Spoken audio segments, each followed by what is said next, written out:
Good morning, everybody. How's it going? Again, ignore this. Okay, I'm moving everything around. I will finish this the beginning of next week. I'm busy. I be working a lot. And please, the fucking sun sucks right now. I'm so sorry about that. How's everybody's day, by the way? Yeah, do you want to talk about it?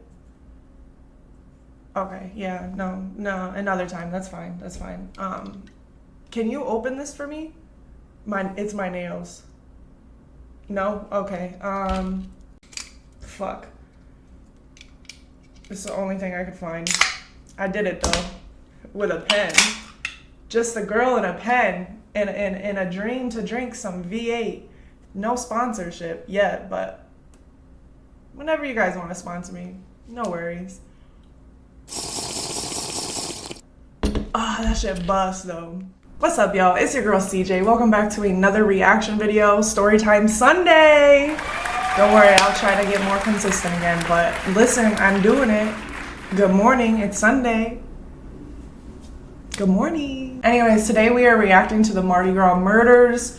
Again, thank you Very Local for Hometown Tragedies. I be reacting to them. Love it. Keep them coming. Appreciate you.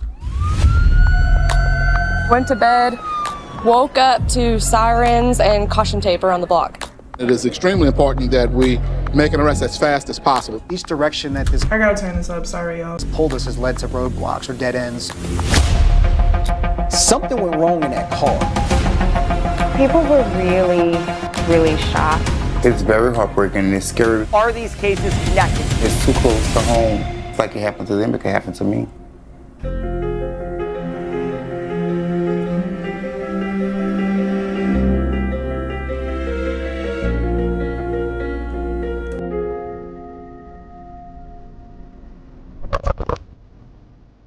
Nola. New Orleans is really a melting pot. There are so many people here from not just all over the country, all over the world. It's a big, small town. We're world known for our food and our unique culture. A lot of celebrations, revelry, Mardi Gras. Mardi Gras is a 2-week stretch. There are parades almost every night. There are balls, there are parties. Millions of people come to the city to see this. It doesn't matter who you were or who you're trying to be. Chances are you're gonna find a family, a community, friends, and a home here. We're extraordinarily welcoming. This is the city where you could just be authentically you and you'll be loved. You have kind of two different sides. You've got the most colorful characters you'll ever meet anywhere, but we are also a city that is unfortunately plagued by violent crime. I was working that evening. We got a call from command desk about a woman shot on Downman Road in New Orleans East. Neighbors said they heard a handful of gunshots, maybe as many as 10 to 20 gunshots. That is uncommon anywhere. Everybody realizes something is up. What is going on? Police arrive at the scene within minutes. I noticed that it's an occupied strip mall. There's open businesses. I see cars in the parking lot. I see people inside of these structures. Police realize this is going to be a homicide scene immediately. So they set up differently. They call the homicide detectives out there. They're more meticulous, looking for critical clues and shell casings and anything that can help them solve a crime like this. I was the lead investigator. So I had one person follow crime lab for evidence collection and processing of evidence. I had a team of detectives actually go in and interview the occupants of some of these business locations, try to see if anyone saw or heard anything. Well, then news started to break that it was a well-known performer named China Gibson. China Gibson is a transgender performer, popular in the culture of New Orleans, popular in that industry, does a lot of work in Texas, some in Atlanta. Her friends will tell you, loved being on the stage, loved performing. We lost a loved one. It's still heartbreaking.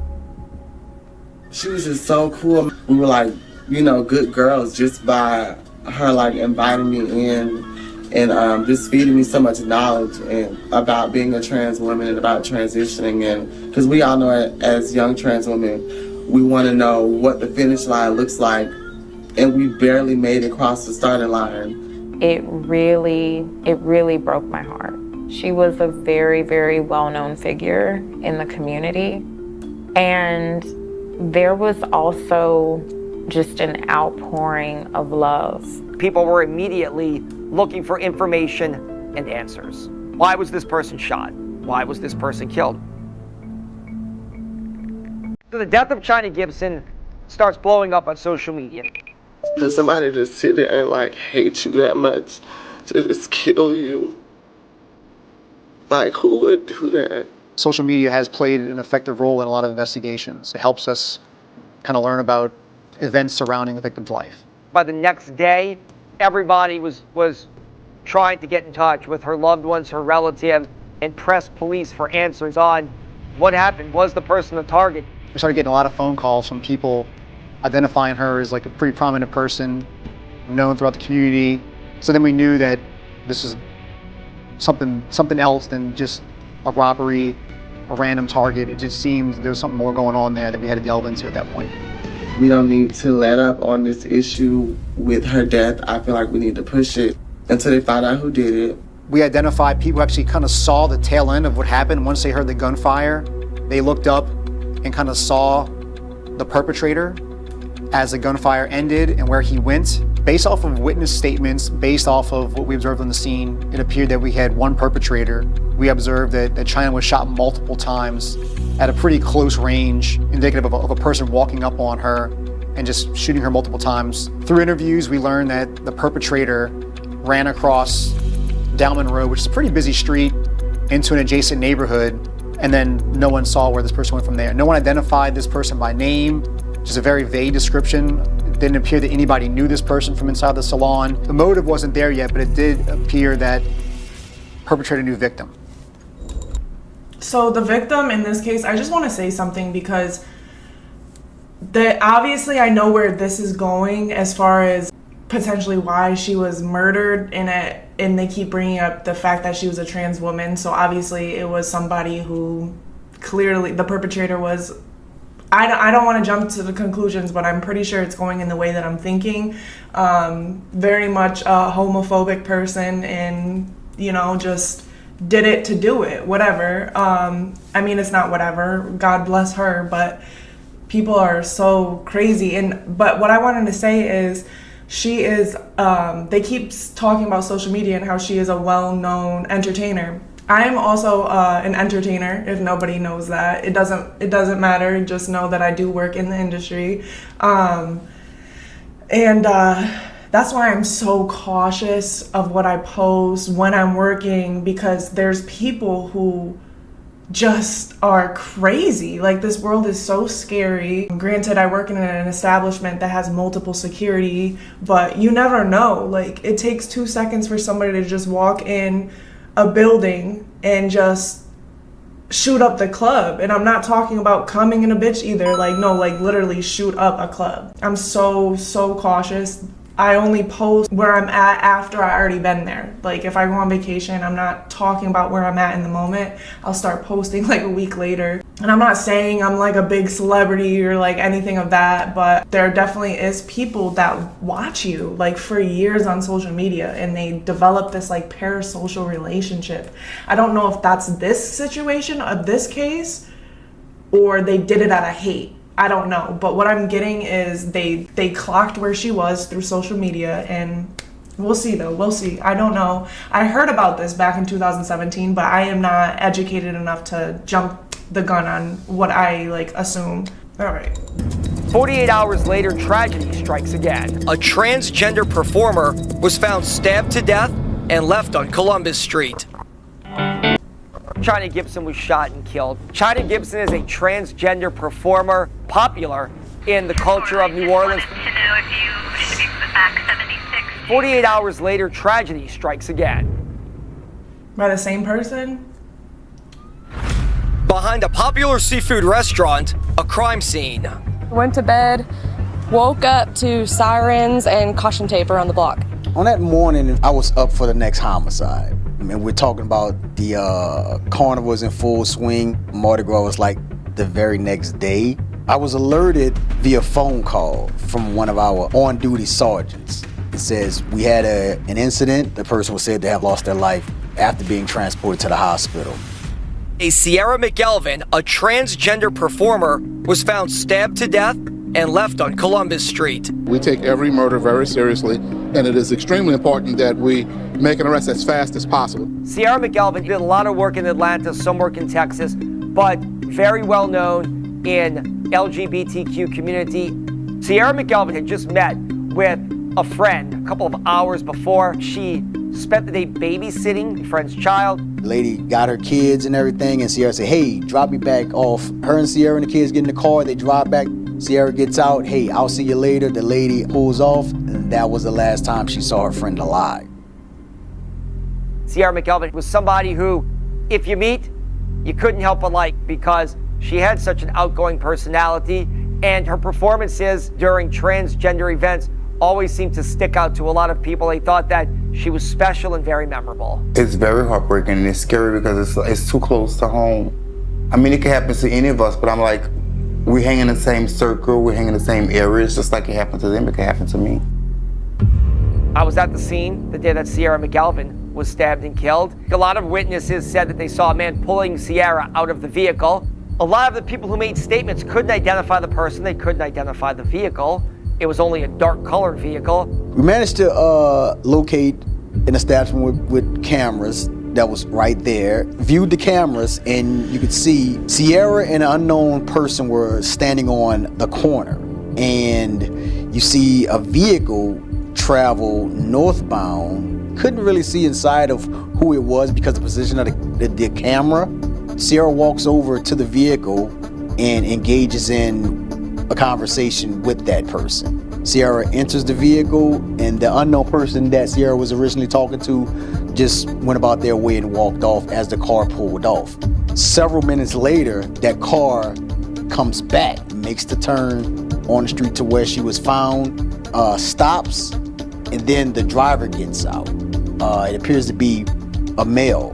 Walks around the back of the car, opens the passenger door, starts rifling with whatever is in the passenger side, pulls what we believe to be Sierra, dumps her on the ground, shuts the door, gets back in the car, and pulls off. Police are looking for a vehicle of interest in McElvin's murder on Columbus Street. The car is described as a two-door black Chevrolet Camaro with chrome rims, and the person driving is a person of interest. There was not much there of evidentiary value. We had some Nike slippers or slides. We had a spot of blood and maybe a few other items. That's it. Just 2 days prior to McElvin's murder, China Gibson, another transgender performer, was shot and killed in New Orleans East. We have all dealt with serial killers in our time, and we've all seen it on the news. I think we immediately start to think, is there a serial killer out there? Is there somebody who's targeting transgender black women performers in the city of New Orleans? I don't think that's out of the realm of possibility for something like that. I think it's important for us to talk about the murders that we've seen here within a short period of time in New Orleans, but also connected to the larger issue of the violence that is occurring amongst black trans women and trans women of color across the country. The life expectancy of a black trans woman is about 30 to 35 years, which is extraordinarily low. It's not a day that goes by that. I'm confused, and maybe they'll explain this better. What does being a black transgender have to do with your life expectancy? Like, you're still a fucking human being. Why would it be so low? I wonder if somebody knows, or looking over my shoulder if I'm in the mall and wondering if somebody can tell that I am trans, or if somebody's going to verbally attack me by saying, that's a man, or, oh, I know what he is. Like, all those things in one way or another are hurtful. It's scary because like a lot of the girls in New Orleans, they're like walking around like zombies. You know, they have this look. I'm looking this up because I'm so confused.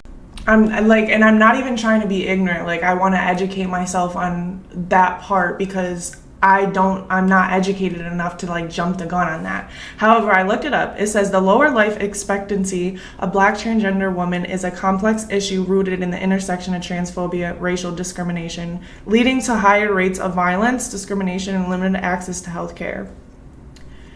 The results in premature mortality due to factors like homicide and systemic barriers to well-being, a large increased rate in suicide as well. Increase the risk of mental health crisis and targeted for violence. Okay. Yeah, I mean, okay, I get it. I get that, like, low socioeconomic, limited access to healthcare and stuff. It's, that's very unfortunate, and it's a shame. It's a shame. I know this video is not over and there's a lot of things I'm questioning right now. Hopefully it will get answered the last 10 minutes of this video. I just don't understand when it comes to religion, when it comes to race, when it comes to sex, all sorts of things. Like, I don't care who you are. I don't care what you're into. I don't care about anything. I'm a bisexual woman, so I enjoy both. I could date a girl and I could happily date a man too. I like fall in love with people's energies. So it's like, I try not to judge what I don't understand. The same way men or women are transitioning to be the opposite sex, it's no different from a woman, I'm gonna use my industry as an example, getting lip injections, getting fake boobs, modifying themselves. How can I judge what another person does to their body? That has nothing to do with me. We're all gonna die. We're all gonna get buried 6 feet under or turn into fucking ashes. We all bleed the same color. My thing is, people who are so stuck on racism, sexism, all this thing, it's like, I tell people to travel, okay? Here's why I tell people to travel. If you're stuck and you are in the same hometown and you were born there and you haven't moved and you never got to experience culture or any type of diversity, you are stuck in a fishbowl mindset. Travel the world. Go to Mexico, go to fucking Puerto Rico, go anywhere, go to Africa, Italy, just experience culture. It's beautiful. It's a beautiful thing. It's a beautiful fucking thing. These are still human beings at the end of the day, okay? They're still human beings. And it doesn't, I don't know, like, why can't we just focus on that, okay? Just focus on that. There's no reason violence should be a factor. It's not like they're pushing anything on you. Like, I believe in God, but I don't like openly go to church. I don't openly talk about it, but I do pray. But if somebody were to fucking come to my door and knock and try to push their beliefs on me and be like, we want to talk about our Lord and Savior Jesus Christ, like, me personally, I'm down to hear about it. Doesn't mean the next person is okay with that. Like, just let people do them, be happy. I don't support pushing anything on anybody. Just let people do what they gotta do, and that's it. Okay, I'm yapping too much. Let's finish this. Hidden fear that's inside of them to even go anywhere. China Gibson was shot. Sierra McGalvin is now stabbed to death, essentially in broad daylight. Very rarely do you have two high-profile murders like this of transgender women. I was actually on that scene of that murder that happened 48 hours prior. So, of course, now I'm thinking, is this connected to the homicide that happened 48 hours prior of China? And if not, what is this over? I don't know if it was a hate crime. I don't know if it was a passion, love crime. Right. I'm not sure. That's exactly what I said. I don't know if it was, like, again, a hate crime or if there is something going on between, like, lovers and whatever. What happened with China? There's nothing demonstrating that this is a hate crime. If we learn that it's a hate crime, of course, we'll pursue the charges of it.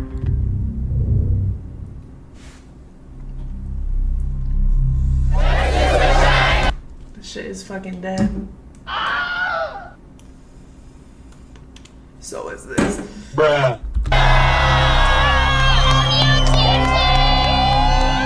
The emotions were raw at these vigils. I stand here as a trans woman of color, not looking for your acceptance, not looking for your approval, but I am demanding my respect.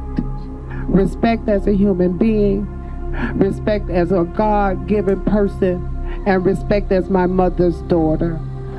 Let's do everything we can not to lose another life. There are a lot of struggles that queer and trans people in this city face. There is a lack of affordable housing. There is a lack of suitable employment. That means that folks who identify as queer or trans may be forced to participate in the underground economy. And we know that those professions are dangerous, often criminalized. Yeah. And even queer and trans people who may not be in the underground economy may still be profiled because of what people think that they may be doing to earn money. Mm-hmm. Homicide investigations, they're very fluid, and the narrative can change. What you may think you have can change by the hour, by the day, by the week, by the month. There was a little shop. I take a look at the cameras, and you see a Camaro come, and his camera catches the back of the car. So now I'm looking for a license plate. But unfortunately, because of the positioning, I could only get the last two. I feel like this guy knew exactly where the cameras were. Like, this definitely the perpetrator. He knew what the fuck he was doing. But I understood that car, the model years of that car was 2010 to 2013 Camaro. It wasn't black, it was actually blue. Ooh. Clearly, whoever pulled her out of that vehicle has to know something about what happened, why she was there, and what led up to her killing in the final moments of her life. I get several hits back, and the last couple of digits of the license plate for Camaros of that year, make and model in the general Orleans metro area. I had one that was registered to a home in New Orleans East. Just try to pass in front of the house, and the car is there. When I knock on the door, an older gentleman comes to the door, and tell him why I'm there, looking at the car. He says, "Oh, that's my girl's car." I made a mental note of him, because even though I can't get a HD quality view of the person's face, his general build and makeup, it's kind of fitting that general build and makeup of the person that pulled Sierra out of that car. I had the car shipped to the local FBI headquarters to have the evidence processing team search that vehicle. Once the seats were removed, we have where you could pretty much say a puddle of blood had been. And I got a phone call that was one of the best phone calls I ever had. Every speck of blood in that car came back to Sierra. I gotta pee so bad. Hold on, y'all. February 25th, China Gibson, a transgender performer, was shot and killed. 2 days later, Sierra McGalvin, another transgender performer, was stabbed to death. And officers say they'll know no boundaries as they continue to look for suspects. I had a bulletin made up, submitted to local media outlets. So now I'll make my way back to that house. And I'm looking for that older gentleman that answered the door. He's not there, of course. Mm-hmm. I got a couple of calls. One call in particular was from our LGBTQIA community liaison at the time. He tells me, he says, "Joe, wait a minute, this who you looking for?" He said, "Oh, he's always around looking to hook up with some of the girls." So I said, "Really?" Turns out the month before or so, he actually got into a vehicle accident trying to get away from another law enforcement agents. Wow. Which he sustained damage to one of his legs, which basically left him with a pronounced limp. And going back and looking at that video, when that person got out the car, they did have a little difficulty with how they walk. So I was like, it's him. I know it's him. I got a call from Lafayette, and it said, "Hey, he's actually up here by an associate of his. He came up there maybe a few days or so, or a week after Sierra's discovery. I hit the road, get with Lafayette PD, and we go to the address, and that person says, you just missed him. Like a week, I had missed him. A warrant was authored by me for his arrest in the murder of Sierra. There were sightings of him like 2-3 states away, but as it stands right now, he hasn't been located.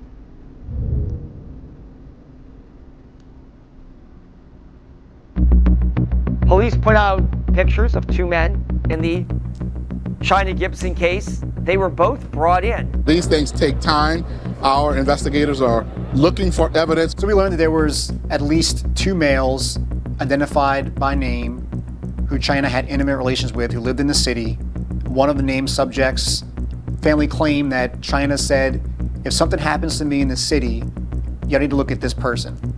We never had any evidence of that. That was just through statements by family. And that was a red flag for us based on the manner in which she was shot and killed.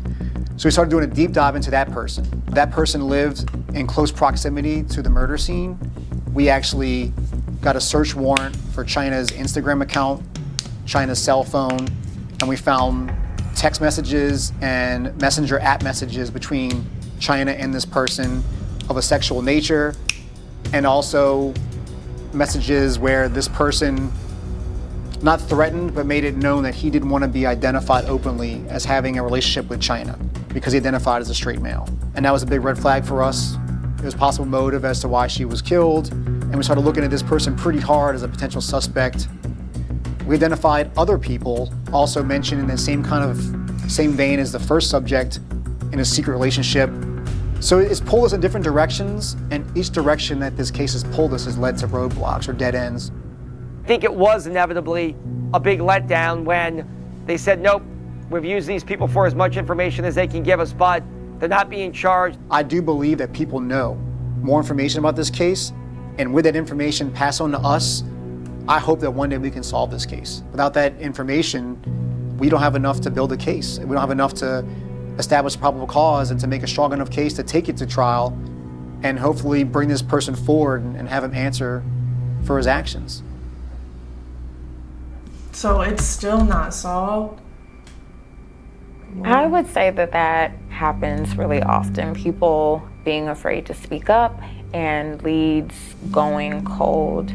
We really have to be genuine and honest about the legacy of mistrust between police and law enforcement and LGBTQ plus people.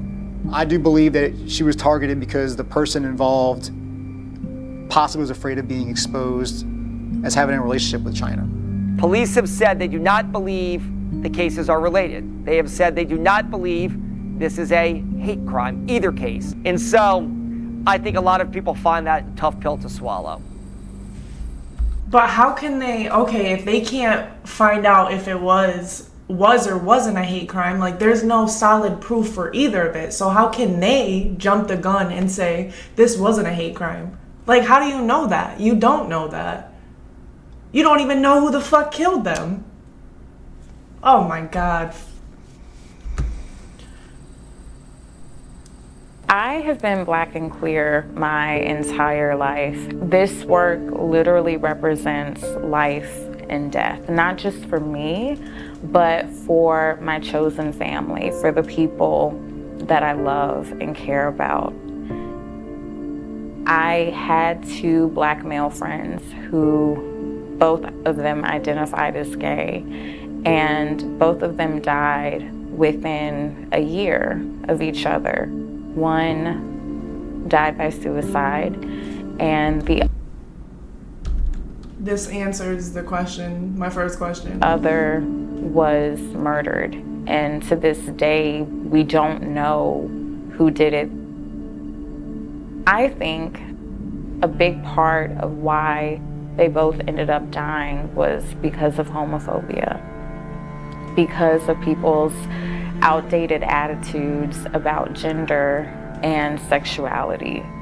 And so when I do this work, it is for me, but it's also for the people who haven't had the chance to live enough. For every Sierra in China, I have to wonder who else is out there that we just don't know about yet. Yeah, I said, like, to this day, it still hasn't been solved. Technology nowadays, I don't know how to explain this without sounding ignorant, but like, they can solve this case. There is enough evidence to solve this case, especially today's day and age with technology. And I'm not trying to even, I just know that there probably is a lack of effort with the police officers because of the dynamic of the fact that they are transgenders. Let's just call it how it is. I call it how I see it always. So it's unfortunate, but yo, look at this in the corner. Ultimate gay test.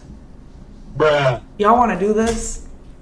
Hold on, this is so fucking random. But hold on, before we do that, I just want to say it's very unfortunate, and I hope that whoever did it, because I don't know, cases go cold and then they just throw it in the back. Like, there's a lot of cold cases over situations like this, so it's very unfortunate, and I hope that somebody speaks up about this. I do believe these two situations were related, but that's just me. That's just me.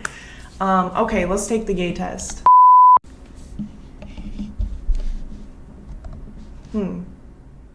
You're laying in bed thinking of a romantic scenario to play out in your head for tonight. What gender comes to mind?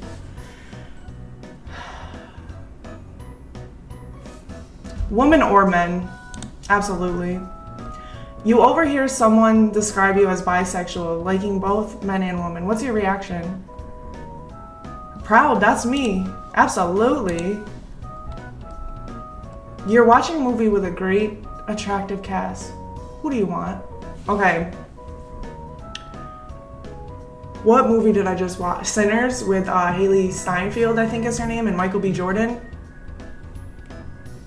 I wanted both of them. Exactly. How can I decide they're both so attractive? I would literally... Can't say it on YouTube, but you know. Which ships are the hottest in movies and TV shows? Which ships? Oh, like who you ship?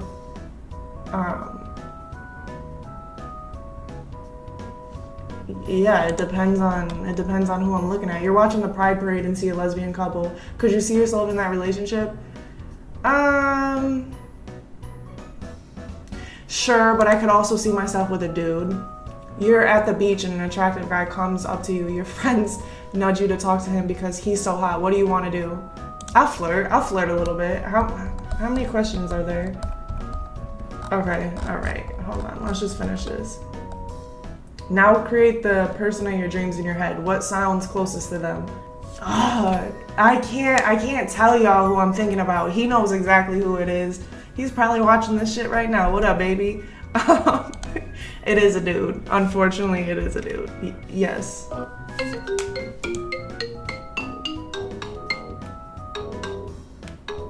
I'll call you back. I'm playing a gay test right now. I want to see how gay I am. Look at the romance. I just want a loving partner. Have you ever kissed a girl before? I've kissed more women than men, okay?